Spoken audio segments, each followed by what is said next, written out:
салом бинандагони азиз, барномаи ҷасорат аз кафедраи ҳарбии донишгоҳи миллии Тоҷикистон омода мегардад ва моро хонандагони литсеи ҳамин донишгоҳ ҳамроҳӣ менамоянд. Меравем. омӯзиш ва таҳсил дар кафедраи ҳарбии донишгоҳи миллии Тоҷикистон аз ҷамъомади пагоҳирӯзӣ ва сафороии донишҷӯён оғоз мегардад. ҳайати афсарон кӯшиш менамоянд ки пайваста қоидаҳои дохили муассисавӣ иҷро гардаду донишҷӯён аз рӯи талаботи низомномаи кафедра ба омӯзиш фаро гирифта шаванд.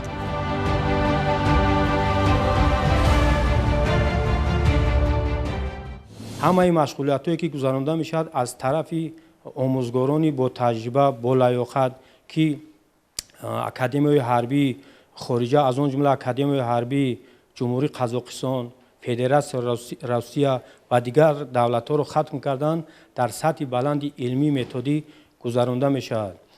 вазифаи мо омӯзгорон аз он иборат аст ки дар сатҳи баланди илмӣ методӣ машғулиятҳоро гузаронида дар рӯҳияи ватандӯстӣ, хештаншиносӣ, ҳуввияти миллӣ донишҷӯёнро тарбия намуда ба воя расонем. хизмати модар ватанро аз дилу ҷон мекунем, ҳар нафас шаъну шукӯҳашро фаровон мекунем.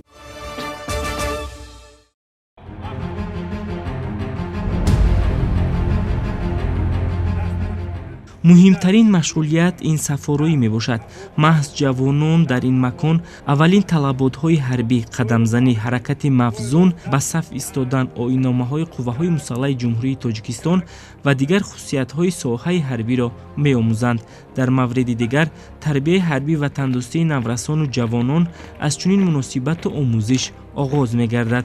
дар воқеъ тарбияи ҳарбӣ ва тандурустӣ моҳият ва мазмуни тарбияи миллиро дар марҳилаи нави таърихӣ ба танзим дароварда, нақш ва мақоми онро дар ташаккули шахсияти инсони комил муайян менамояд. он имконият медиҳад ки ҷавонони Тоҷикистон роҳҳои гуногуни тарбияро барои инсони комил будан интихоб ва амалӣ намоянд. мавриди қайд аст ки асосгузори сулҳу ваҳдати миллӣ, пешвои миллат, президенти ҷумҳурии Тоҷикистон муҳтарам Эмомалӣ Раҳмон тарбияи наврасон ва ҷавононро дар рӯҳияи арзишҳои суннативу башарӣ яке аз вазифаҳои муҳими имрӯзу ояндаи давлат ва ҷомеа дониста, масъалаҳои демографӣ ва танзими оиларо ҳамчун омили асосии ҷомеаи солим ба миён гузоштаанд. аз сафорроӣ ва иҷрои қадамзаниву ишораҳои ҳарбӣ ҳангоми сафорроӣ хонандагони литсеи донишгоҳи мазкур низ бархурдор гардиданд.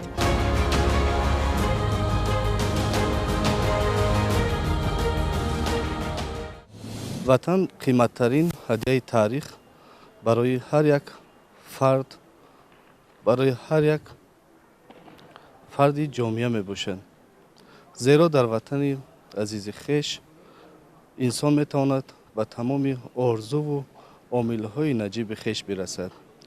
ҳамаи мо бояд шукргузор аз он бошем ки дар чунин ватани ободу зебо, осудаву рӯ ба рушд умр ба сар бурда истодем ва инчунин тамоми шароитҳо барои расидан ба орзуву омилҳои насли наврас ва ҷавонони имрӯза тамоми шароитҳо муайё шудааст.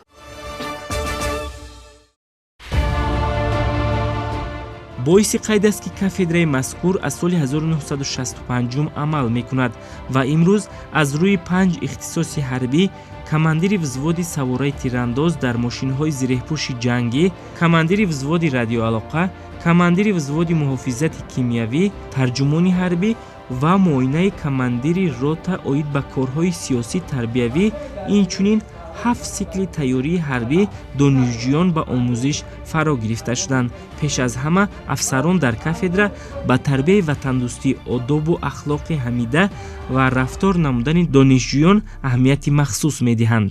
шароити созгор низ дар кафедра муҳайё карда шудааст.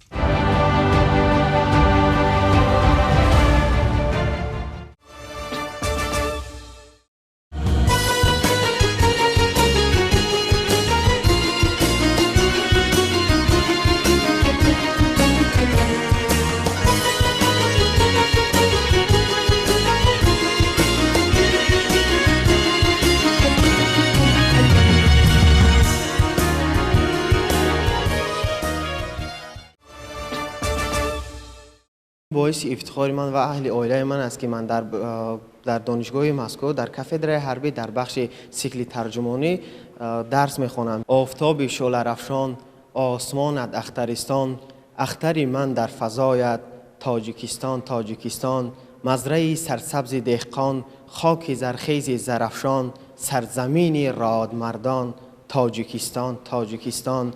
زیر شهبال تو رستم، دل به دنیای تو بستم، تا تو هستی با تو هستم، تاجیکستان تاجیکستان. دوستان عزیز، در این قسمت برنامه و یا در آموزش امروزه دانشجویان کاتدرای حربی دانشگاه ملی تاجیکستان با قسم‌ها جدا کردن یراق و اسلحه و جابجا کردن آنها صورت میگیرد و فکر میکنم که این بخش مهمترین است و برای جوانان و نوجوانان مهم است. توجه میکنیم. مشغولیت آتش نشانی زیادتر دقت خوانندگان لیتسئی را به خود جلب نمود. آموزگار اول نظریوی و بعداً عملی نمودهای گوناگون یراق و اسلحه را به دانشجویان و مکتبچگان فهمانید. نسل نورس به واسطه از نزدیک با طرز استفاده یراق و اسلحه شناس شدند. باعث قید است که یکی از مسئله‌های مهم کنسپسیای تربیت این تربیت حربی و تندرستی نورسان و جوانان است.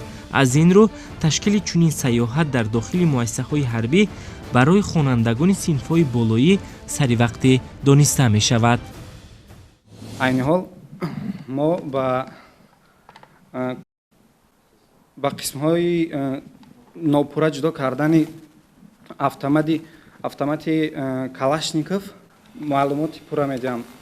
اساساً این آنقدر وقت زیاد را نمیگیرد آموختنش و آن میتوانیم اگر شروع دقت کنیم در مدت کوتاه با قسم‌های ناپورا جدا کردن آن را یاد گیریم و اساساً با قسم‌های ناپورا جدا کردن این با ما برای آن در کار است که در وقت‌های ضروری ما هر چقدر تیزتر این را از خود کرده هر چقدر تیزتر این را از خود کنیم همون قدر میتوانیم در وقتی در کاری در حالت آمادگی قرار گیریم و اساساً از خود نمودن این برای آن در کار است که وقتی ما یگان ناجوری در اسلحه به میان میآید آن را در مدت کوتاه میتونیم اصلاح کنیم و برقرار کنیم و در حالت آماده باشی جنگی قرار گیریم.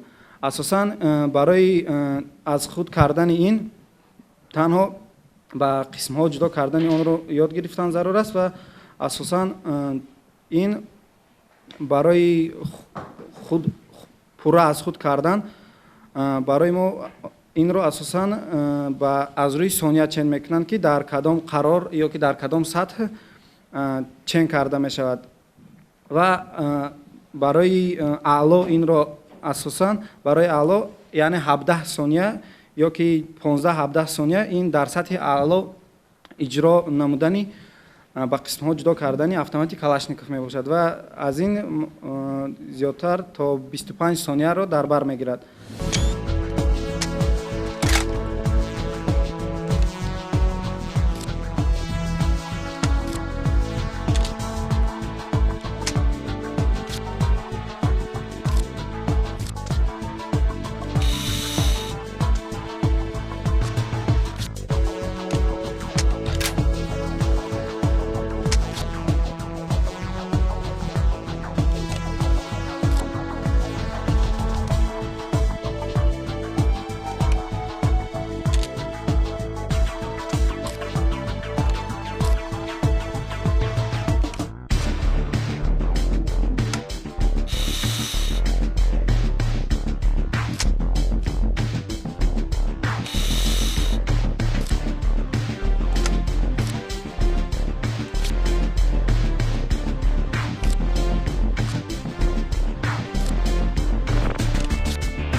ҳосили 2 сол мешавад, ки дар кафедраи ҳарбии донишгоҳи мазкур дар бахши тайёрии тарҷумони ҳарбӣ таҳсил карда истодаам.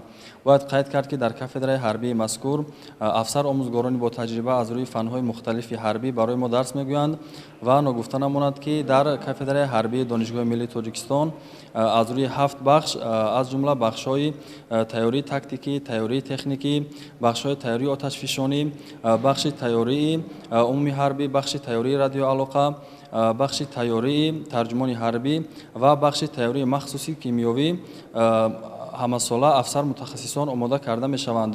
ваъда медиҳем, ки дар оянда донишҳои андохтаи хешро баҳри хизмат ба халқу ватан равона намуда, ба савганди ҳарбии хеш содиқ монда, ба сарфармондаи олии қувваҳои мусаллаҳи ҷумҳурии Тоҷикистон генерали артиш Эмомалӣ Раҳмон хизмат менамоем.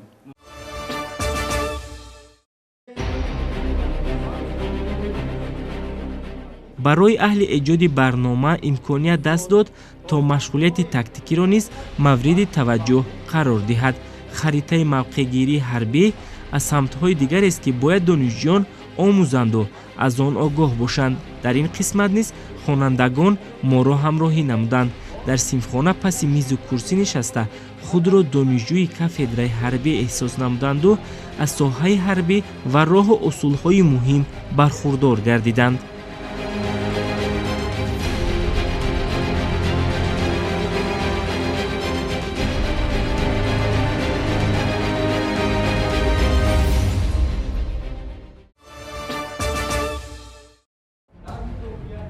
радиоалоқа дар соҳаи ҳарбӣ аз ҷузъи муҳим дониста мешавад. ҳамаи хабару маълумот барои пешбурди кор маҳз ба воситаи дастгоҳҳои хабаррасон иҷро карда мешавад. то имрӯз намудҳои гуногуни дастгоҳ дар ин самт истифода бурда шудааст. машғулияти радиоалоқа донишҷӯёнро водор мекунад то тарзи истифода, муносибат ва расонидани маълумоти санҷидашударо ба воситаи дастгоҳи хабаррасон омӯзанд. дар омӯзиши амалӣ ҳамаи ин таҷҳизот ба хонандагону донишҷӯён фаҳмонида шуд. маълум гардид, ки имрӯз базаи моддиву техникии кафедраи ҳарбӣ мустаҳкам мебошад ва афсарон бо истифода аз шароити мавҷуда донишҷӯёнро дар рӯҳияи зиракии сиёсӣ, масъулияти баланди ватандӯстӣ, ҳифзи арзишҳои миллӣ, маънавиёт ва одобу ахлоқи ҳамидаи инсонӣ тарбия менамоянд.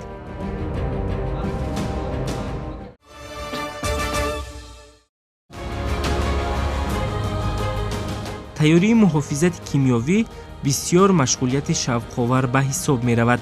донишҷӯён аз рӯи меъёри якум пӯшидани ниқоби зидди газӣ корро шурӯъ намуданд.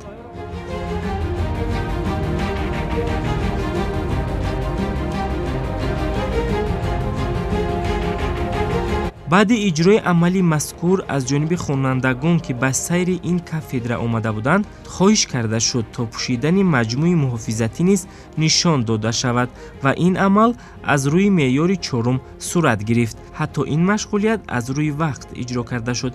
маълум гардид, ки дар кафедра омӯзиш дар сатҳи зарурӣ ба роҳ монда шудаасту асбобу лавозимоти ҳарбии хониш пурсамар ва пайваста аз ҷониби афсарону сарбозон истифода бурда мешавад. тарзи истифода ва пӯшидани маҷмӯи либосҳои муҳофизатӣ роҳу равиши худро дорад. аз ин сабаб баъди иҷрои амал назорат намудан низ аз шартҳои асосӣ дониста мешавад ва ин амалро омӯзгор иҷро намуд.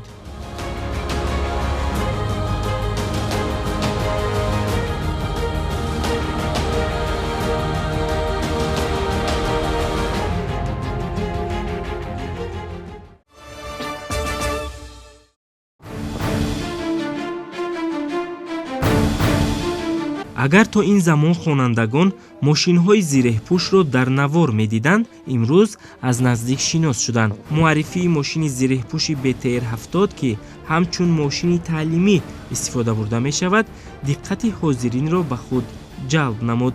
афсари кафедра роҷеъ ба хусусият ва иқтидори ин мошин ба насли наврас маълумот дод.